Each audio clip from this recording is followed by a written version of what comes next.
Hi, I'm Chris Watts. Welcome to this Future Banking TV episode called Banking in the Era of Smart Buildings. Now, banks have been slower compared with other industries like, say, car manufacturing to embrace smart buildings.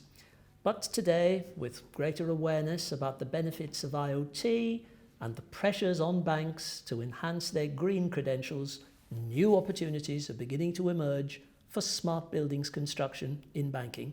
So today, we're going to be talking about banking in the era of IoT and how smart buildings can help drive process improvement, mitigate risk, and ultimately enhance trust between a bank and its customers.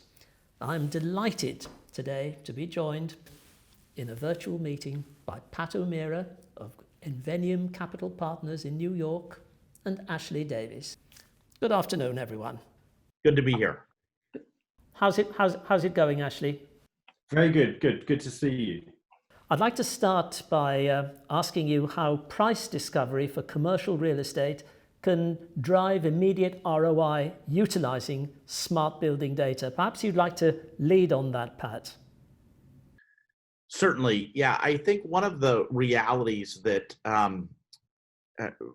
real estate has had is that the equity is locked up for an incredibly long period of time, and when the trade happens with a bid contingent on an enormous amount of stipulations on infrastructure, hazardous materials reports needing to get done, inspection of electrical systems, etc.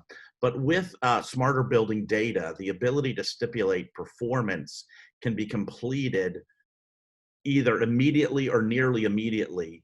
And when that happens, the trade can focus on one thing, which is just bid versus ask. And in addition, what we're doing is we're getting smarter also about the data sets on how to compare assets against one another that actually are trading in the market. And what we're doing is we're going to see price discovery where we're able to price assets. So today we can price real estate assets in New York City, across America, on a monthly basis that public companies can use as marks on their books, what's called US PAP compliant. How can smart buildings increase digital collaboration, support mobility and sustainability, and thereby, I suppose, increase resiliency and ultimately increase trust between banks and their customers? Certainly, there's a series of, when we think about banking, not just the physical assets that they own, but also those that they lend against.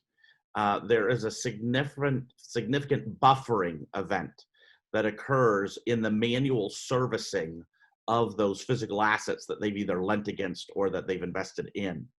And what happens is when you have that buffering, reducing real-time data, it creates circumstances like 2008, 9, and 10, where that you didn't know for 3, 6, 9 months that your building was vacant, right? That you had lent against, and the servicer had an obligation if your loan was a part of a trust or you owned a piece of a trust, a tranche of it, and in the building, the servicer was forwarding payments for months after they had stopped receiving payment.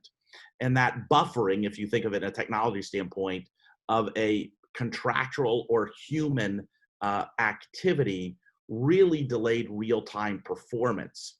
In an environment like today, where we truly see human behavior towards commercial real estate changing because of COVID, that model is not going to settle out for 3 to 5 years. Large owners of real estate need real-time performance data that is all sorts of data, not just as the rent being paid, but they want to understand toilet flushes, elevator usage, key fob data, foot traffic, geofencing an asset where they can understand as cell phones move into their buildings, how are the buildings themselves being used? Interesting discussion, because I think we have to switch and put our user hats on, right? So the experience from a user perspective. And our clients, right, expect the same level of connectivity regardless of their location, right? And so when we start to think about the whole digitization, every institution out there has now got a major digitization investment program. In the last 2 years, it's become a primary theme in terms of technology investment. But I think your question was more about trust. When a user enters a building, they want to know that both they're secure and, more importantly, their data is secure and their transactions are secure. Financial institutions, their primary focus nowadays is around mobility. And the user experience invariably is now one through either a smart device, and that could either be a phone or a tablet, and that transaction being executed via that smart device. So mobility requires much more of a wireless environment that needs to be secure.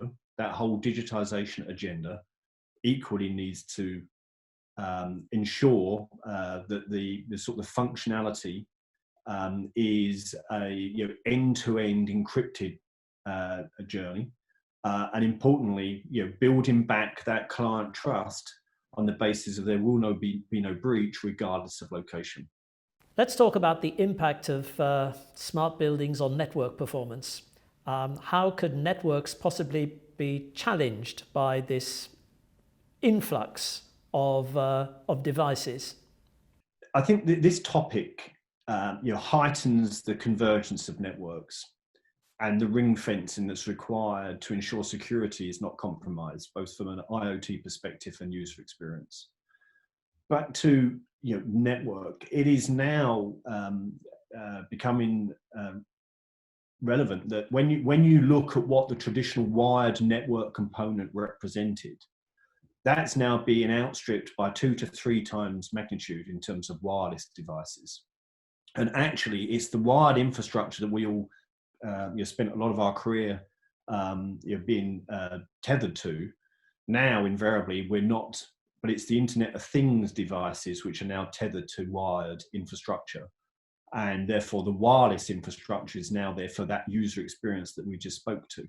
How are banks going to get 5G into their buildings? What are the possible security implications?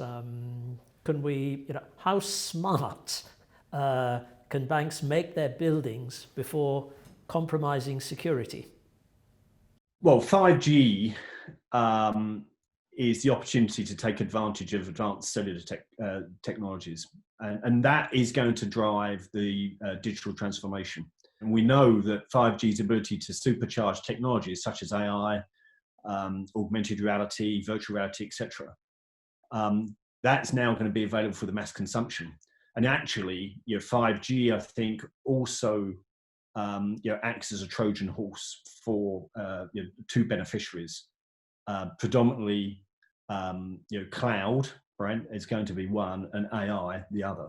Can I add to that? Ashley, that was excellent. The additional concept that 5G is going to bring in is when we think about cryptography and as the computational functionality that is going to be capable of being executed on a real-time basis between devices.